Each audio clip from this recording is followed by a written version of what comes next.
a veteran of these struggles. But you know the details. But I would like you to remember that between 1993 and 1999, this same Pengasa and Nupeng, they tried to give help to the Abacha government. I think it was Abacha at that time. And that led to a lot of disruption. And now it is a private sector investor, namely Alhaji Aliko Dangote and his Dangote refinery, the same Pengasa and Nupeng asking for check-off dues are the ones also creating problems and threatening to cause problems for us, the ordinary people of Nigeria. Isn't that economic sabotage? What do you think the issue is? Some people have said this will discourage investors from investing in this economy. Why will a group of unionists sabotage the country while pursuing their legitimate rights to organize? Well, thank you for having me. Thank you, Ayo, and also thank you, Rufai. I heard Ayo came to the rescue of the union by saying the union should not be demonized when I heard prior to me coming on. But one thing is clear: disagreements like this are not something that is unexpected. You know, one thing is the union wants to unionize. I am privileged as a former president of Pengasin and TUC, and also have access to the three parties involved. I have spoken to Nupeng, I have spoken to Pengasin, and I also spoke to the Dangote Industries. And at the end of the day, I also end up speaking to Dangote himself in all of this. But one thing is very clear. Dangote has a right to set up its refinery. And Dangote's refinery must also be allowed to function. Dangote refinery is a pride of this country, and I also saw Dangote refinery as a big balm for our energy security. Be it as it may, you also need workers to run those refineries. So the relationship between the trade unions and the Dangote refinery is a symbiotic one based on mutual interest and mutual benefit. So where are the areas of disagreement here? The areas of disagreement is that Pengasin is one of the very few unions. You don't go to Pengasin and say, I want to be a member. No.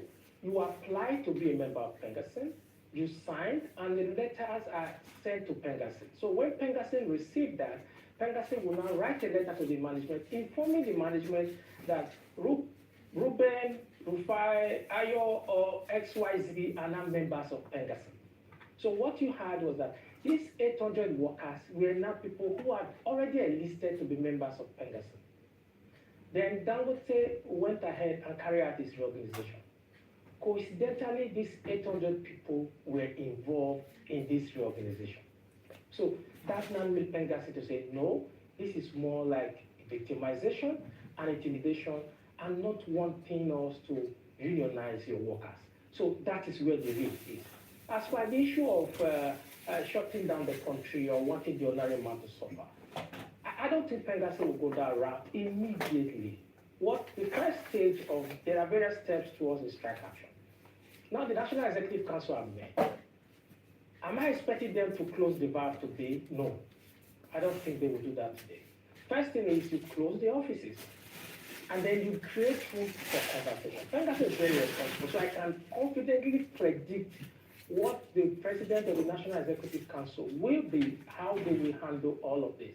They've given room for conversation. I'm happy that the coordinating minister for finance is on it. And it's also very disappointing that the Ministry of Labour really don't have a teeth to bite. So most times meetings are held in the Ministry of Labour and you find out that nothing is done. So what you have is that Pengasin to have lost faith in that aspect. So it's my expectation that the DSS and hopefully the Ministry of Finance can find a conflict resolution mechanism around all of this to bring peace.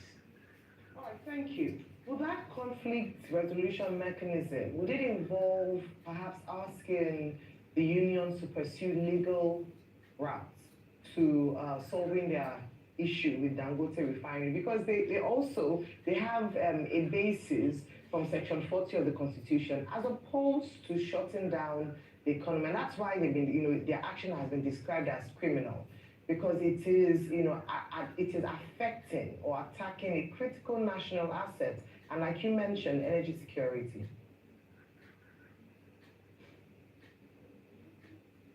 Yes, one thing is very clear. As a worker, I have the right to withdraw my service. So what the union is doing is that they are notifying the country that we have a right to withdraw our service. Therefore, we are withdrawing our service. So if they say they are withdrawing their service, so what we need to do is, what do we do to ensure that whatever is going to snowball into making us lose or threaten national security, then we now need to do something about it. I don't think Pengasi really want to cripple Dangote. I heard before coming on, I listened to Rufai, I listened to Dr. Abati, and I listened to yourself. And Dr. Abati went as far as saying that even the president should also be arrested. We are in a democracy, for God's sake. There may be a disagreement. But I will tell you, Pengasi is not closing the valve immediately. Pengasi wants a conversation. I spoke to Pengasi yesterday. I spoke to officials of Pengasi yesterday. They want to do everything to support their refineries. What they are simply after is that if these guys have intimidated interest to be part of us and they've lost their job, what that means is that the president of Pengasi and Pengasi itself will also lose face. So if I say I'm going to be part of you and I lose my job, so why do I need to belong to you in future? Okay. Does Dangote have the right to hire and fire? He has the right to hire, but he does not have the absolute power to fire. It has to be transparent. Okay. Mr. Silva, you know you're my very dear brother. And you know I used to tell you this many times, and I'll say it on the air, that people like you, if it was possible, and you should be president of EUC or Pengasi for a longer time. Despite the fact how long you were, because after the likes of people like you left there, there's no real rigor and intellectual rigor and depth in our unionism. You know we have these conversations. But I put it to you with empirical facts that your people at Pengasi didn't tell you the complete truth. Let me read a circular sent out by some of the power companies, an internal message that I stumbled on. Received notification from gas supplier to shut down our thermal plants, directly from Pengasi. This was yesterday. NGIC has specifically requested GEMCOs to do so. They are ramping up shutdown. Received NGIC's 8 a.m. ELPS already shut. Only gas left is in the line packed. No incoming since Monday. That's national sabotage. The Pengasi you are defending did so. Empirical facts yesterday. And that's why Dr. Abati was correct.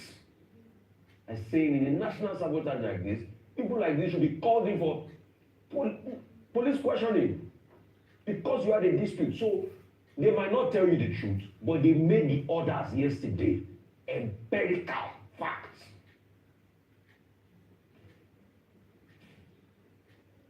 What's your response to this, my brother?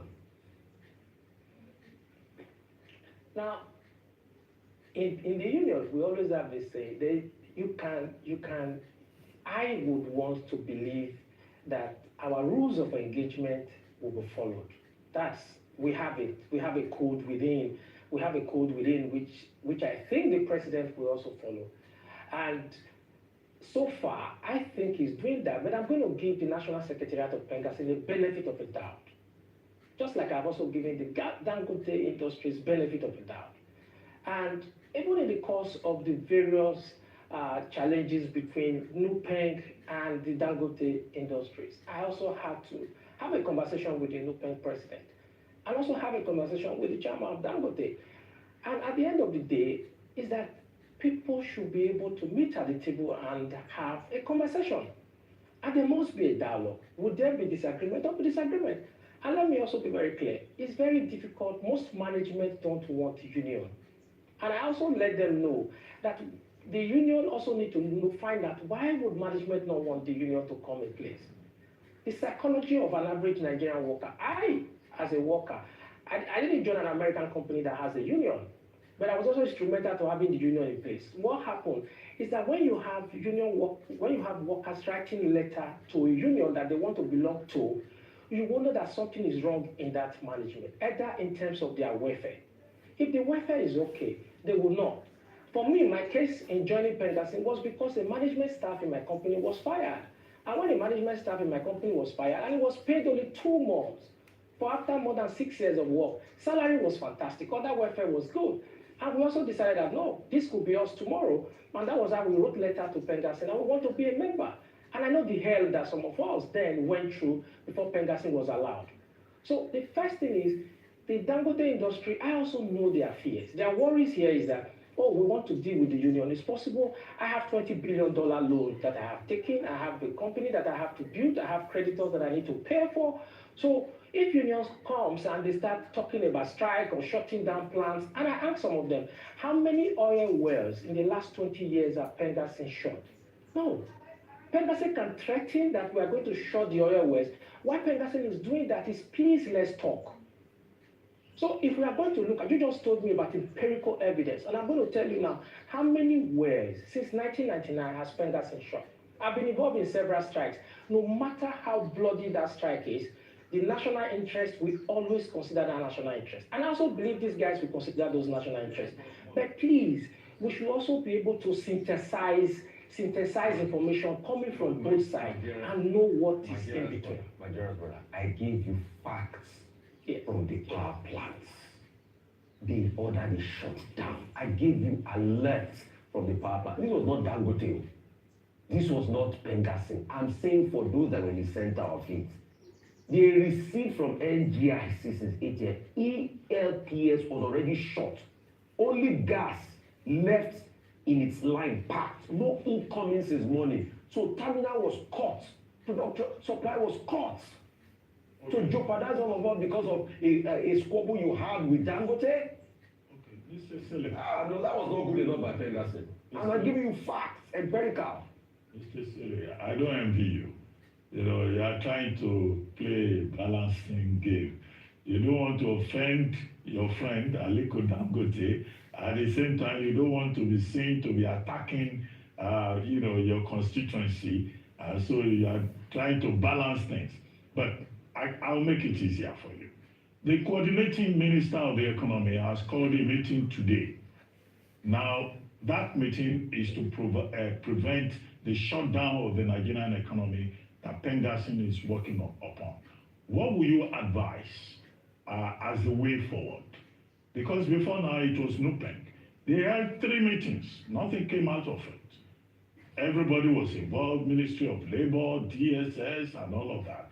Now, what will you advise so that we'll get better results from this meeting that the coordinating minister of the economy has called today to defend the national interest? Now, the first thing I will advise is, first, that's what they're doing now. Having this meeting, that's number one. Number two is for Pengassin to be allowed to unionize workers in Dangote. Then number three, Dangote's fears also need to be allayed. Because Dangote's fears is just that, it can be held to ransom tomorrow, first by NUPENG and then second by Pengassin. I also allayed their fears that, hey, I don't think Pengassin can condescend to that level of wanting to blackmail or to shut down the refineries. So these are the 3 steps that I think that should be taken. And then at the end of the day, I told you I work for a company. The companies were afraid of strikes and what have you. But we sat down and drew up a plan, a template for conflict resolution. The conflict resolution is that before you go on strike, Dangote and Pengassin can agree that we must have a 21-day notice within the Dangote industries so that they are able to have that conversation, hash it out. I don't want to see that refinery crumble. No, I want that plant to be there because that refinery is a blessing to this country and it's something we should all be proud of.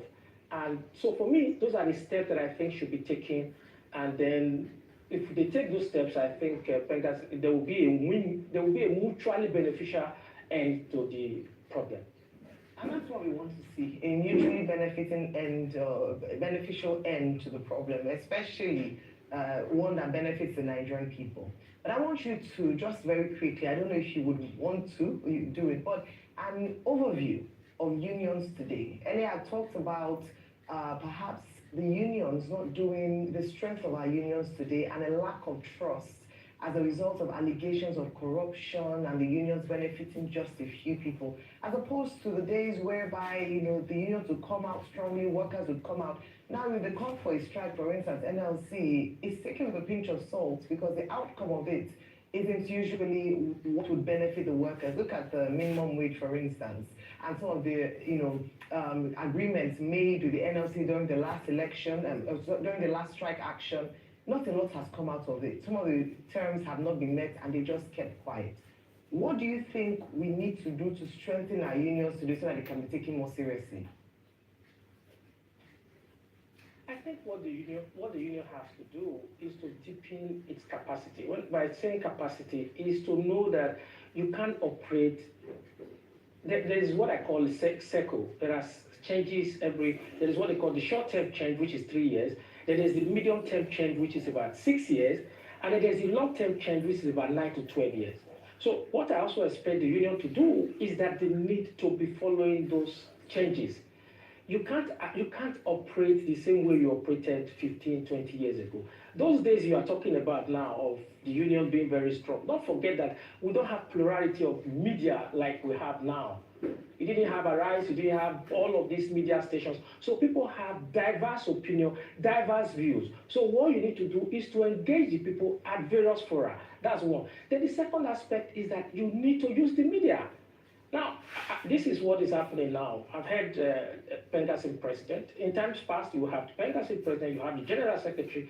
But I'll tell you now, in fact, this morning alone, you have 3 past presidents featuring in different media this morning alone. So you take advantage of it, let people know the reason why you are doing what you are doing. And then thirdly, also make sure you elect the right people. So the challenges that Nigeria is also facing is also the challenges that the unions are facing. The union leaders are not from Mars, they are Nigerians. So the unions also need to look at the fact that who are we electing as president? Who are we electing as industrial relations officer? These are key areas for the unions. And then aspect training.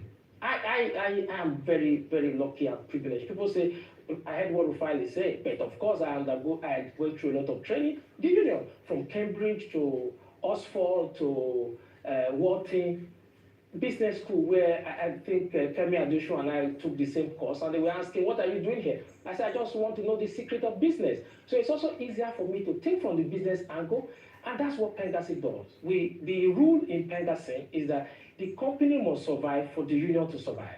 And the union has to survive so that personnel can also be more productive for the company. So it's symbiotic and it has to be mutually beneficial. Excellent point. Thank you so very much, Mr. Peter Estelle, for your time with us this morning on the morning show. I believe that at the end of today's meeting, or today's, the outcome would be favorable for Nigerians, Dangote Refinery, and the union. We'll take a short break now. When we return, we'll have Rotus Odiri to give us updates on global business activities. Stay with us.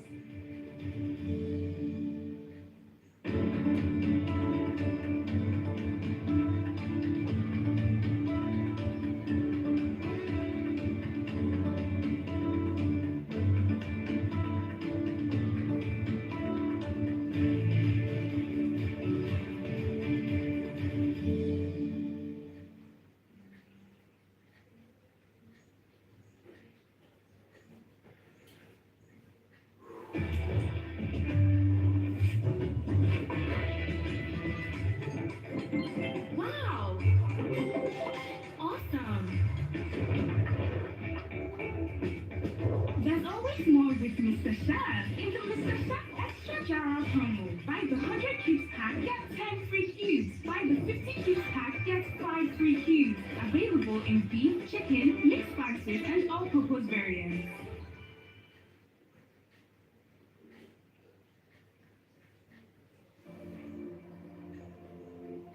For over 2 decades, we've poured our hearts and resources into life-changing initiatives across the nation. With education shaping new possibilities, healthcare bringing hope and healing.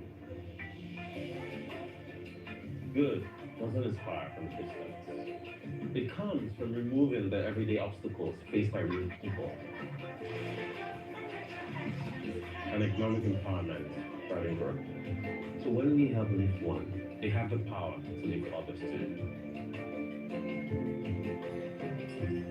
Our story isn't written in quadrants, it's woven in the lives that we touch. As we take steady steps, let's turn them into giant strides together.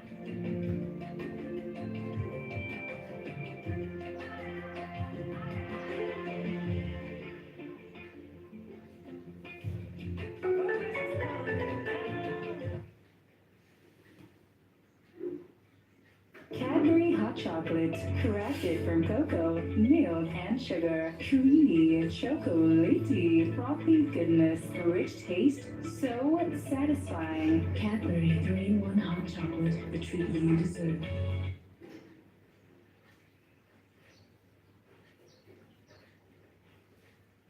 One reform, one decision, one drop in the water can affect lives in many ways. A change in spending priorities brings support closer to the people so fields can flourish and food reach more homes. Stronger policies build investor confidence, which unlocks capital, grows business, and creates jobs. From roads to classrooms, homes to markets, reforms touches lives in big and small ways. Nest 31, the Reform Imperative, building a prosperous and inclusive Nigeria by 2030. Join us from October 6 to 8. Register at nestgroup.org/31.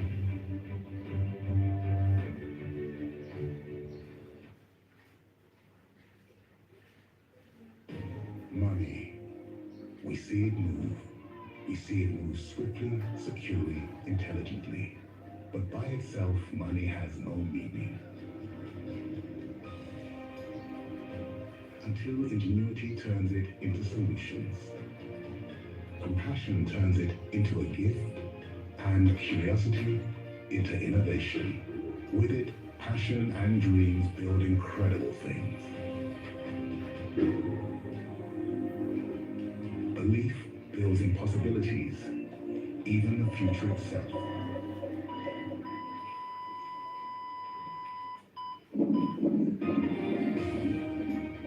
At InterSwitch, we don't just move money.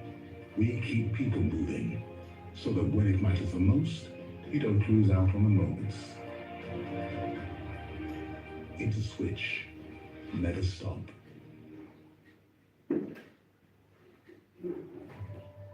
My name is Austin Azoko Kocha, but you all call me JJ. That's because I was so unstoppable, they named me twice. During my days as a professional footballer, I played as an attacking midfielder. No one could stop me, not even malaria, when mosquito bites. Now you too can be unstoppable if you use Lonart against malaria. Lonart, a combination of Artemether and lumefantrine. Lonart, be unstoppable.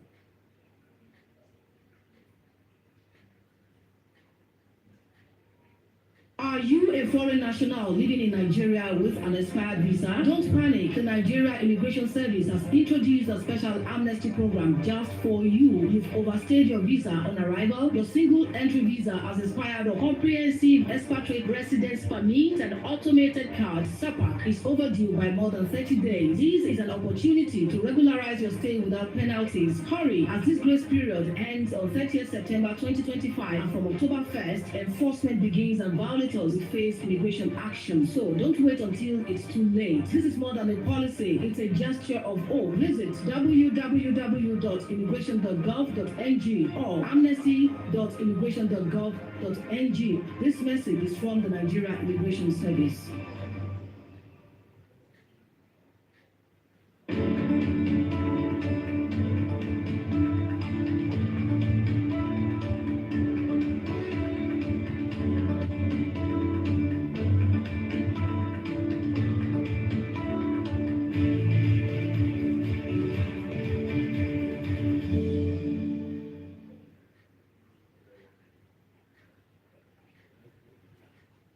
Welcome back to the morning show here on Arise News. Now for global business updates and union matters. Rotus Odiri joins us. Good morning, Good Rotus. morning, Dr. Abati. Good morning, Ayan. Good morning, Rufai. Good morning to all our viewers out there. All right, so let's start with Asia. We want to watch this week. So beginning, of course, today, folks are going to be worried about fuel supplies, although as Dr. Abati has updated us, the Ministry of Finance has called a meeting between the representatives of the Dangote refinery and also representatives of the union. So that for a lot of folks today is whether or not there will be fuel supplies. I mean, fuel is still being sold, so it looks like we're good there. Tuesday, Amazon has a hardware event. We're going to be looking forward to updates on Amazon Echo, their AI assistant, also possibly Kindle, and so on and so forth. Amazon is knocking on the door on joining the $3 trillion market cap club. It's about $2.5 trillion right now. Wednesday, we're going to be getting a number of updates from automobile players like Tesla, deliveries, also GM, Ford, and the likes. Also, or Alphabet will be having a Gemini AI event. There's also a possible US government shutdown between now and Tuesday. So I know President Trump is going to be meeting with the Democrats. I think later today or tomorrow. And then I think we get CPI for the Eurozone on Wednesday as well. Thursday, there's a deluge of labor market data from the US.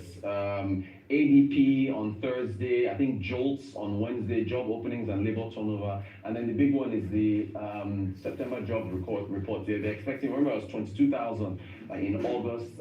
We're expecting 50,000 jobs created in September. So the labor market continuing to show weakness. Asia markets mostly up in trading today to start off the week, minus the Nikkei 225. That was oscillating between the positive and negative region. The PCE data that came out from the US was in line with expectations. So I think markets were positive on Friday. US markets followed through this morning in futures. Asian markets doubled up. But I think the real story is the Sony Financial Group. Sony has been talking about spinning off their financial arm, which does insurance, I think banking, and they said that they've been talking about spinning it off because of competition for investment. So they just go raise its own money on its own, and it jumped by about 36% in trading on the Japanese exchange this morning. We get to Spain, and Spain is a very interesting story. So Spain was upgraded by Moody's and Fitch over the weekend. S&P upgraded them about 2 weeks ago.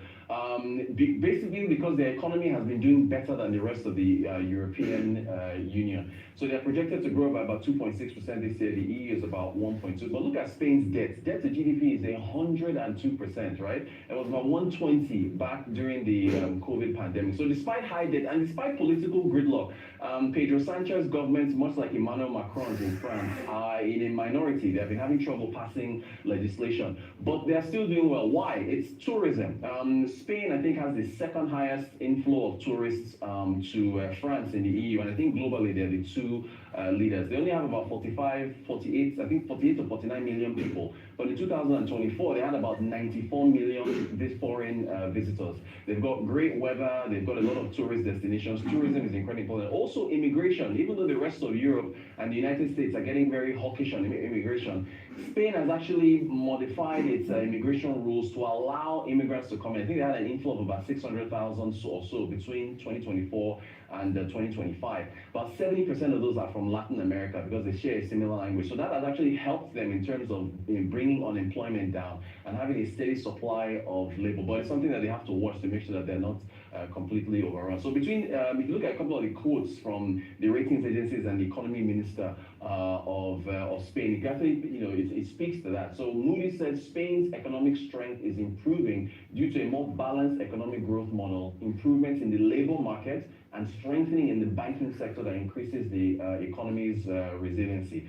Fitch also said something around those same lines, with Spain's economy basically outpacing the rest of the Eurozone, saying that Spain's economic performance has exceeded expectations and significantly outpaced other major Eurozone economies. What is the benefit of these ratings upgrades? Basically, the economy minister is saying, hey, we're expecting more FDI to come into the country. This is Carlos Cuerpo, the economy minister, saying the 3 ratings upgrades in the barely 2 weeks show the confidence in our growth and the good prospects for our economy is to attract many more investors to our debt issuances. And again, I repeat, 102% debt to GDP, lots of political gridlock there, and still look at how the economy is doing. To Nigeria, first to round off, Taiwo Oyedele, chair of the Presidential Committee on Fiscal Policy and Tax Reform, was at an event put together by the NGX. Nigeria is looking for money. We all know this, right? 5% fuel tax is still out there. There's this capital gains tax. When you sell shares, if the shares you sold increase in price, the gain you make from that is subject to 25% tax. Now, there are thresholds. You have to sell at least 150 million naira worth of those shares in order to. So yeah, like you now, these the bigger institutional investors, high net worth individuals that we have to cross there. And then the 25% is triggered if you take those gains and invest them in fixed income or non-equity. So they're trying to encourage the use of capital gains to remain in the equity market. So not only did you have a high threshold to meet, if you don't invest them in fixed income or something else, you actually avoid the tax. So again, what Nigeria seems to do, in addition to be moving towards a more market-driven economy, is to actually just focus on the wealthy in terms of trying to get this additional revenue that we so badly need. Tax the rich, that wants the money, yeah.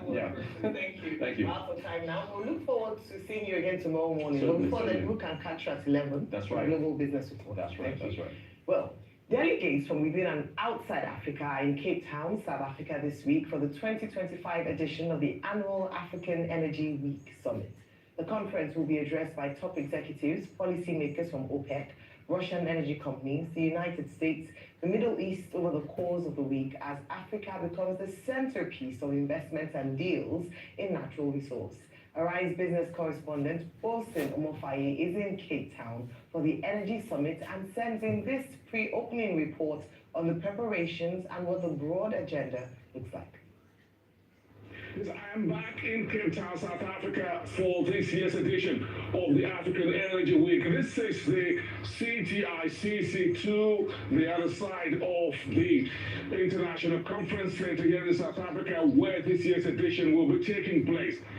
And this is very important because this is the ground entrance to the premises where the hundreds and thousands of delegates are starting the main event Monday, the 29th of September. Of course, we're expecting some presidents, energy ministers across oil and gas, electricity, the entire value chain of energy on the African continent. This year's edition is coming at a very critical time for Africa, where demand for critical minerals or natural resources of the African continent is in everybody's crosshairs. The Russians, the Chinese, the Americans, the Europeans are all interested in what lies under the ground in trillions of dollars in Africa. So the scramble for these mineral resources brings to the center, to the forefront of discussion, how should Africa negotiate and deal with the various interests from around the world? And how do we make energy poverty go away by the year 2030? And that's going to be a major discussion here. So we're expecting several sessions and discussions to take place over the next 1 week. And I'll be here reporting that for you. But what is more important is that Africa needs to decide right now how it's going to play in the future of energy and the just energy transition that everyone is talking about. So to give you an idea of what to expect, I ran into NJ Ayuk, the founder and initiator of the African Energy Week, a few minutes ago here at the CTICC as the final preparations taking place. And this is what he told me will be the key focus for this year's edition. Take a listen. It's an exclusive interview, by the way. We've seen record numbers coming into Cape Town, and it's really impressive when you see the presidential delegations. But even more important, we've seen a lot of new companies, a lot of independents from the US and from Europe really looking at not just doing business with African government, but doing business with African entrepreneurs. And I think that private sector B2B meetings that will be happening here, we're looking at getting some really, really good deals inside. And we're looking at having big news come out of Cape Town starting from tomorrow.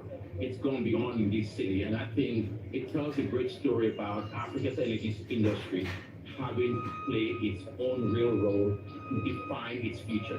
So I'm really excited and I look forward to seeing everybody and we'll make sure we get some things done. It's the 5th edition of the African Energy Week. How do you feel about this initiative so far? 5 years. I feel about the growth, I feel so great about the growth of the movement. Imagine, nobody would have thought that an African-built, African-led movement has become a global show in our continent. Built, run by Africans. You know what that says? It says we have excellence in our continent. It says we can do world-class things. And I hope that many young Africans take on what we built here and do amazing things because there's excellence in our continent. And nobody gave us a chance. But you know what? When you bet on Africans, this is a clear indication that Africans can supersede expectations that most people didn't expect. What would be your key message of the African Energy Chamber to thousands of delegates for this year? You're trying to get everything, but you know there's one thing that is going to be constant throughout this year.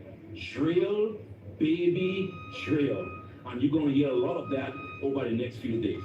Now, getting into the whole event, proper to what NGI said, there'll be a lot of technical sessions and, of course, exhibitions by energy companies across Africa and from around the world. And this is one of the exhibition hall. 5 technical stages will be taken in here. There's a number of breakout rooms. But again, if you just track this with me, you've got behind me a very big electronic board where the programs will be displayed for delegates as they're coming through the door, down the corridor, and then they'll get to find out what sessions they're attending, what to discuss, what the subjects are, who and who will be on the panel, and all of that. Then, of course, you've got a couple of other technical and exhibition halls down the road. So it's all very huge every year here at the CTICC Center for the African Energy Weekend. This year will not be any different. So join me here for the next week, all week, reporting on the critical issues and talking to exhibitors, doing interviews and bringing you updates. But more important, talking about deals that will be signed for the Baby Drill Energy Summit. From here in Cape Town, South Africa, I am Wilson Namofayi reporting. Well, thank you very much, Bosin. We look forward to all the details from the Energy Summit in Cape Town, South Africa. We'll take a short break now, and when we return, we'll be bringing you Political Brief with the RISE Director of News and Politics Editor, Sumna Sambo. Stay with us.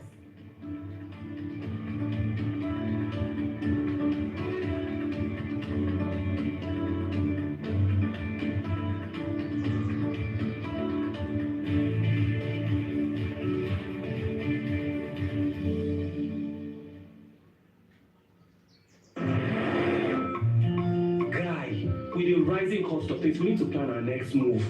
Guy, I agree with you. I mean, with the money we make, we should not be struggling with our finances now. Maybe you both need better banking options. What do you know about better banking options?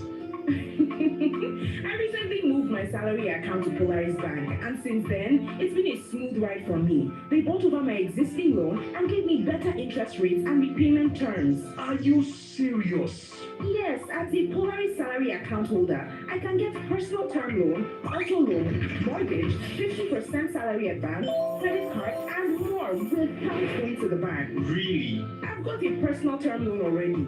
See, here's my credit card too. How do I make the move? Simple. Open a Polaris salary account on Vault. Use salary account as your referral code. My guy, I am moving my salary accounts now. Get personal term loan and more with your Polaris salary account. Vault is available on Google Play Store and Apple App Store.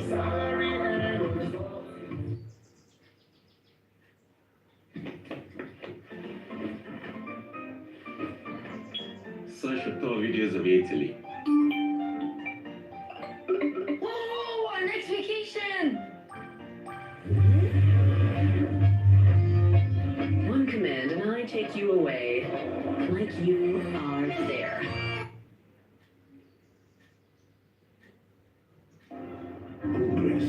Progress will happen just like that. It comes from support when you need help. Mommy, I got the school fees. You too much.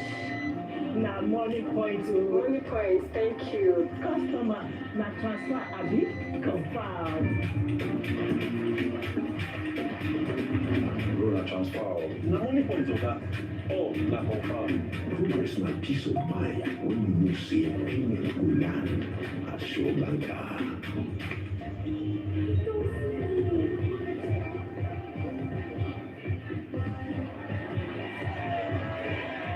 progress na small move wey dey carry person go far. No worries, I'll go make am. Move Bible. Victor, you dey use money point? Of course now, they use money point. Confirm. Money point, made for your progress.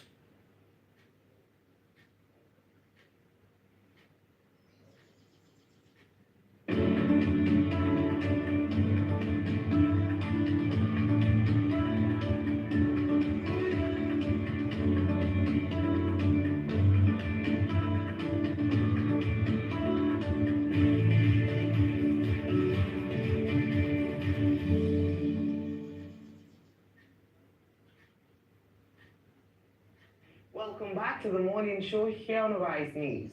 Former Minister of Information and Orientation, Professor Jerry Gana, has declared with certainty that former President Goodluck Jonathan will contest the 2027 presidential election on the platform of the People's Democratic Party, PDP, and reclaim the presidency. Speaking to journalists shortly after the PDP Niger State Congress in Minna on Saturday, Ghana said Nigerians had experienced two other leaders after Jonathan and were now yearning for his return. Describing the PDP as truly democratic and grassroots-oriented, Ghana said the party had always allowed Nigerians to freely choose their leaders. He maintained that the PDP remained popular because of its people-centered programs. On the party's internal affairs, the former minister dismissed talks of crisis, insisting disagreements had long been resolved. In his words, when there was a near crisis in the party, the founding fathers convened a consultative conference in Abuja and addressed all the issues. We're now prepared for the task ahead in 2027, he assured. Former President Goodluck Jonathan has taken a step of faith and met with leaders of the African Democratic Congress, ADC, in no less a critical consultation ahead of the 2027 presidential election. Jonathan, who publicly met with politicians and party leaders for the first time since his rumored bid to return to power, met the ADC stakeholders at the home of their national chairman, Senator David Mark. The closed-door meeting between former President Goodluck Jonathan and the national chairman of African Democratic Congress, Senator David Mark, in Abuja on Thursday was all about Jonathan's ambition to return to office as president in 2027. The Nation investigation has revealed that the former president's desire to secure the ticket of the coalition party may have experienced a hitch, as Mark pointedly told him that the only way his dream of picking the party's ticket could materialize was to formally join it and also take part in a fair and transparent presidential primary.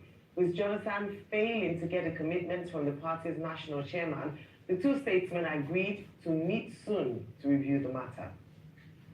Moving on, as the November 16, 2025 National Convention of the People's Democratic Party scheduled for Ibadan, or your state's capital, approaches, the governors elected on the party's platform may have reclaimed their influence and outwitted other stakeholders in the zoning of the party's offices, this day investigation has revealed. This is just as the National Convention Organizing Committee of the party has extended the deadlines for the submission of completed expression of interest and nomination forms, as well as the screening of aspirants contesting for offices in the November elective National Convention of the party. However, a fresh crisis is brewing in the main opposition party as the national chairman, Umar Damagum, and the national secretary, Senator Samuel Anyanwu, have issued conflicting notices to the Independent National Electoral Commission regarding the conduct of state congresses in 3 states. This day gathered that in the zoning arrangements for 21 offices backed by the governors, the office of the national chairman of the PDP was zoned to the northwest, foreclosing the chances of former Governor Samuel Ortom of Benue State from clinching the position. Joining us on Political Brief to discuss these stories is Arise Director of News and Politics Editor, Sumna Sambo. Good morning, Sumna, and welcome to join us on the morning show today. Thank you so much, Ayo. Good morning to you, Dr. Abati, and Rufai, and all our viewers. Well, Sumna, most of these investigations gathered this person said, that person said, in my view, mostly half-truths, speculations, people angle shooting, people listening to one side, not having the full picture. But I guess, this is in the nature of the moment. I have my own views about all of this, but you are the person to look at this. Can you tell us what you know on all of these issues that have been outlined? And maybe when I listen to you, I may have, things to react to. And I see a lot of speculations, but it's okay. It's okay. People shooting angles here and there. It's okay. Yeah. All right, Dr. Abati, I guess you should be speaking with your former boss more frequently, and you would have heard from him if he has formally decided to get into the political arena or not. But one thing is very clear, former President Goodluck Jonathan is under peer pressure from allies and friends internationally and domestically. If you see that most of the presidents who lost election between the last decade, between 2011 to 2021, or between 2015 to 2025, many of them are having a strong comeback. And so let's start internationally. With the latest results that are coming in from the Malawian elections, where you have Peter Mutharika, who took over from his late brother, Binguwa Mutharika, imagine winner of the Malawian election, having defeated Dr. Lazarus Chakwera, who was the incumbent in Malawi. And of course, as someone who took over from his late brother, you can see some similarity with former President Goodluck Jonathan there. And so that has buoyed a whole lot of people, to call on President Jonathan to just see how he can actually, take a shot. And don't forget, in this same election, something similar to what happened in 2015 happened. The incumbent Lazarus Chakwera picked his phone and called Peter Mutharika to congratulate him before the final results were released. One of the legacies of former President Goodluck Jonathan. And then you roll back to what happened in Ghana, where we have former Vice President Muhammadu Bawumia, former Vice President of Ghana, actually conceding to the incumbent John Mahama before the election results were released. And you see that there's a similarity between John Mahama and former President Goodluck Jonathan. John Mahama took over after the death of John Atta Mills. And so he was vice president and immediately he became president, just like Jonathan took over after the death of Umaru Musa Yar'Adua. So you see the similarities.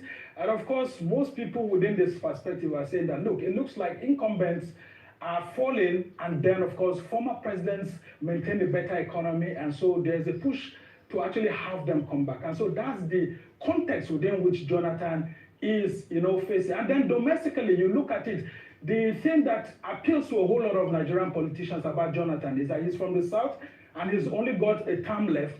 But of course, the controversy subsists, whether or not someone can actually swear to the presidency, take an oath to the presidency 3 times.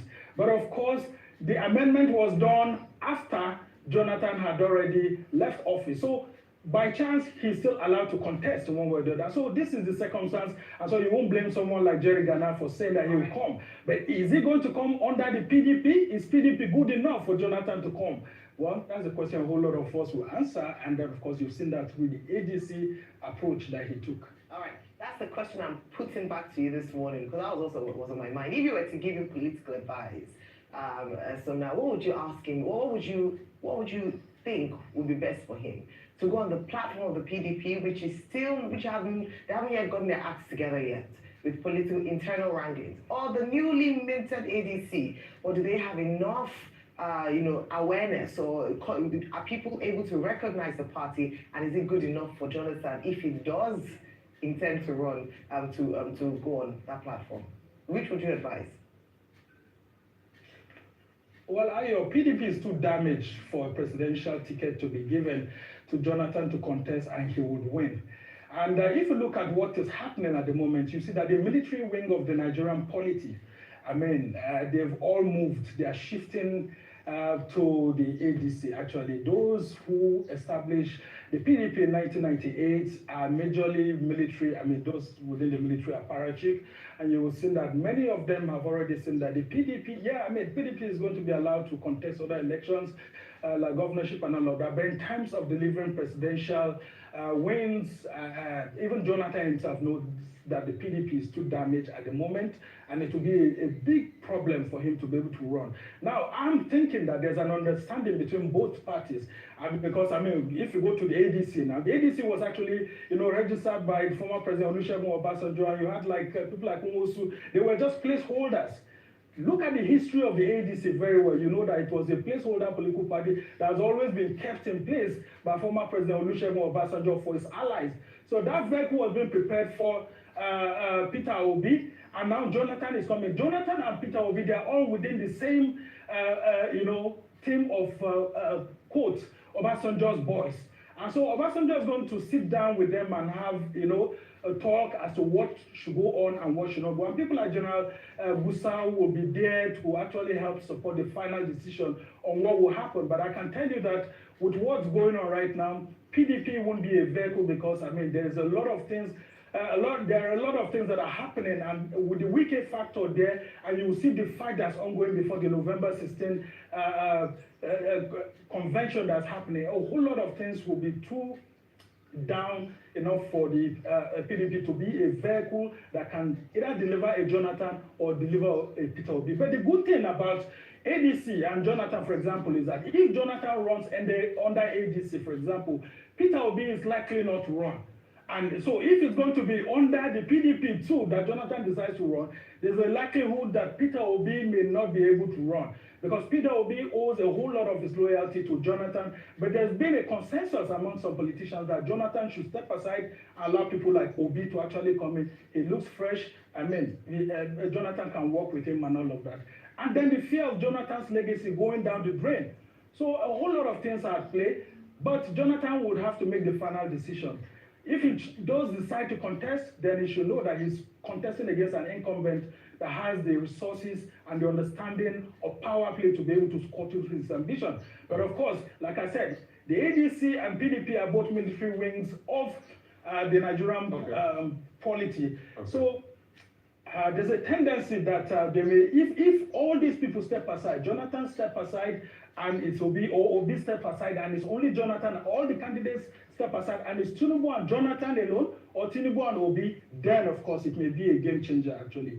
Okay, so I would rather believe a Dr. Abati that recently met with Jonathan over a Jerry Ghana, Professor Jerry Ghana, that has been saying one thing for a bit. At first he started with, we want Jonathan to run, now he says he's going to run. So I rather believe Dr. Abati when he said people are just talking around the edges over that. But we haven't talking about the PDP.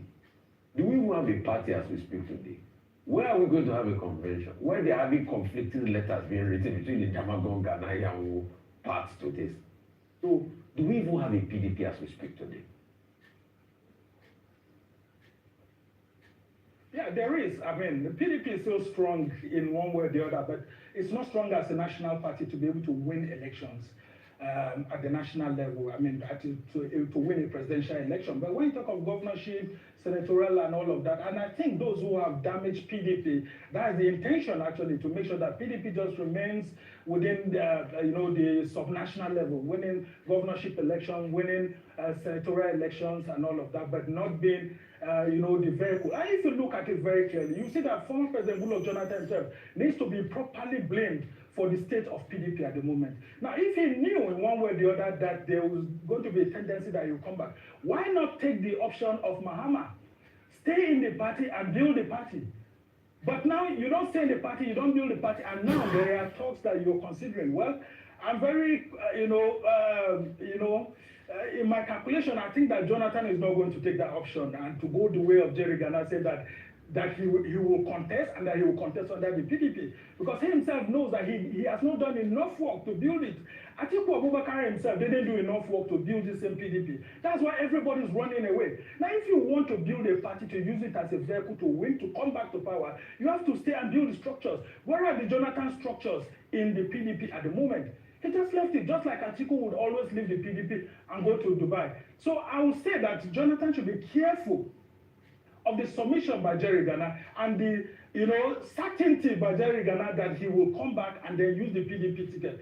I would say that Jonathan should maybe take a look at joining hands with all the opposition forces, or why not even ensuring that Tinubu himself is supported, because both of them are from South.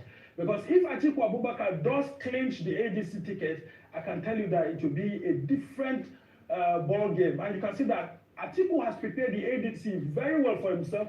That's why the Obedience are finding it very difficult in the ADC, and the ADC wouldn't want to go the way of zoning, because Atiku wouldn't want that to happen. All right. But So look at the scenario that we have at the moment now. In summary, if we do have an Atiku Abubakar, and then we do have President Tinubu contesting, is going to work against the zoning formula that we have. And so that's why leaders, statesmen have to come together. But all of this is on the fact that we're going to have a credible election process. That's why I said the next INEC chairman who will be taken should not be left to the politicians alone. So now we have to So, go. as So now we have journalists, to as go. civil society, Yes, let's have an absolutely. interest. Absolutely. Always good having you on the morning show, and difficult to talk because there's so much to talk about even as we calm down to 2027, or we look ahead to 2027. Look forward to seeing you again next week, Monday. Time for a short break now. When we return, we'll have Aaron Akerijola join us for Global Sports Update. Stay with us.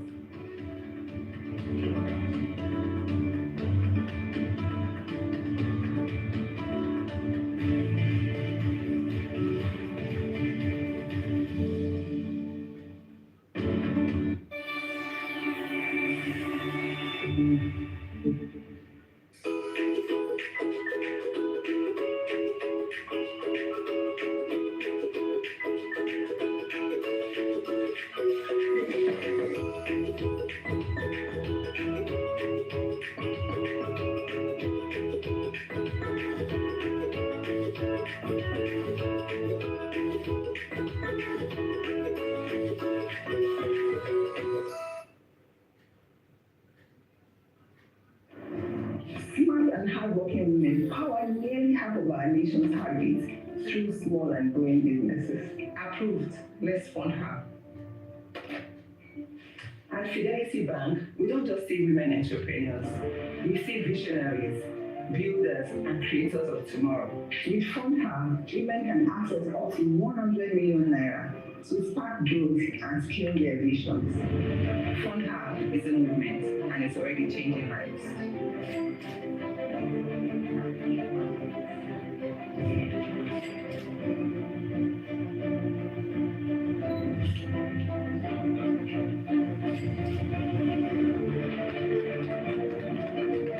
Whatever your business, Fund Her is there to support you with loans of up to 100 million naira. Growing your business has never been easier. To apply, visit the link below.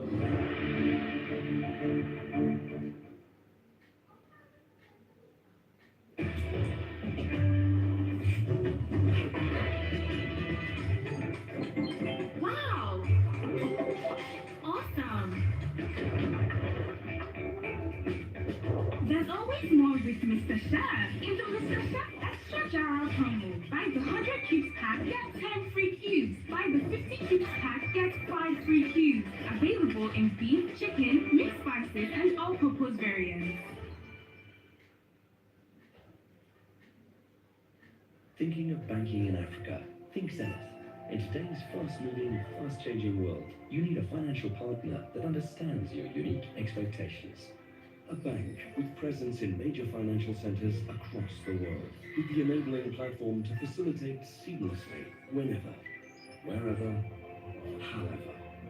A bank with best-in-class financial solutions from a superb combination of technology and human touch for easy, fast, and secure banking that creates real value.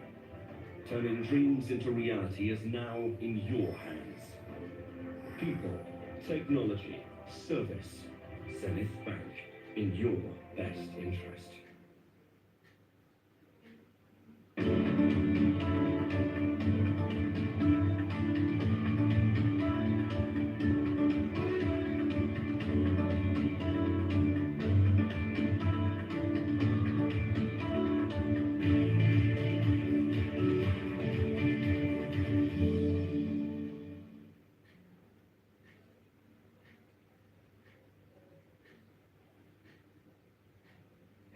Welcome back to the morning show here on Arise News. For updates on sports stories across the globe, we have the pleasure of Aaron Akarijala joining us today. Good morning, Aaron. Very good morning to you.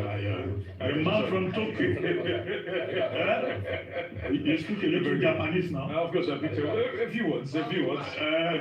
Fantastic. Did you visit the hometown that they cancelled?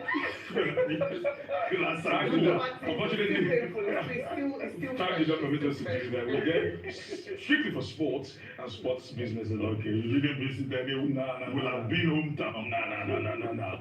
So let's get it started today. Yes, of course. You know why?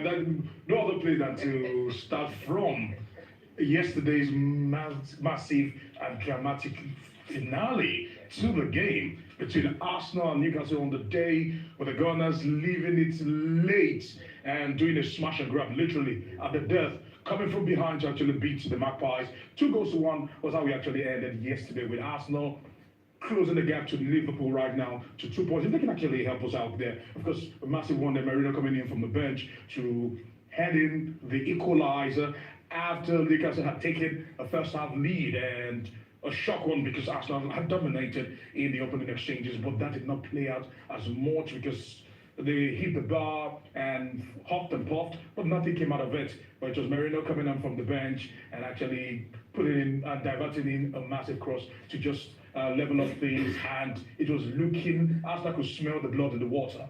And Gabriel, who some people say was fortunate to be on the pitch at that time, headed in the winner to probably just put Arsenal in the ascendancy in that particular game. I must say kudos to the Gunners at the moment. 2 points separates Arsenal and Liverpool, who lost over the weekend to Crystal Palace. Now, moving away from that quickly, let's talk about another loss. Chelsea are in 5 and 6s, as I was saying, football. Scattered everywhere at the moment. Back-to-back losses. 3-1 was how we actually ended. And this topping the drama that actually happened over the course of the weekend. Moises Caicedo against Van Hecke actually hitting him, and a brawl ensued. At the moment, you hear that the FA are investigating this particular issue, and more punishment will be meted out after this particular brawl to add to the injuries and the suspension woes of Enzo Maresca. At the moment, Chelsea have not been able to gather themselves after that high point in the Club World Cup. In Spain, we know that Real Madrid lost on Saturday, but on Sunday, Barcelona felt they were going to keep the pressure up and ensure that they take an advantage over Real Madrid with that massive win against Real Sociedad. And I must say, coming from behind also, talking about Barcelona and the Blaugranas, it was quite the game. And Lewandowski scoring the all-important one after Koundé had equalized for the Blaugrana, then Lewandowski scoring the winner there. Yamal was a joy to watch on the day, and more importantly, Marcus Rashford is beginning to show that he is that man, and is beginning to find wind in his sail as we speak. Away from football, let's actually turn our attention to golf and the Ryder Cup, and once again, back-to-back win for Team Europe in the Ryder Cup. Donald dominated, not President Donald Trump, but Luke Donald, the first captain in as many captains, about 4 of them, to have won back-to-back championship for Team Europe against Team USA in the Ryder Cup. A big one. And here at home, quickly, Quora United and Abia Warriors were dumped out of the CAF Confederations Cup. Quora United lost by a solitary goal to Asante Kotoko of Ghana. Not really a good one there, because when it comes to continental football, Nigeria is not always there. And finally, let's say that the push to host Abuja 2030 by Nigeria, which got the backing of the president, because major presentations were made over the weekend, and at the moment we hear that all we just need is a ratification to get that particular bid in the purse. A massive push was made over the weekend in London, and presentations were made to the Commonwealth Game organizers, who will be ratifying Nigeria's bid in November during their annual General Assembly. I must say that at the moment it's looking good, because they got assurances from the president, from the minister of the FCT, Nyesom Wike, and the presentations were flawless according to the organizers, and they say At the moment, Nigeria is in a